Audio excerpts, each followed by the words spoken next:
You know, I'm asked a lot about what is government fraud as opposed to consumer fraud. Government fraud occurs when you have a large corporation, any corporation or an individual that's transacting business with the United States government or transacts business with government money.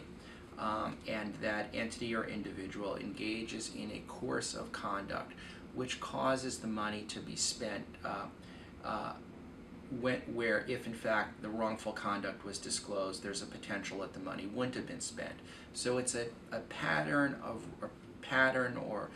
wrongful conduct that causes the government to spend money or the expenditure of government dollars.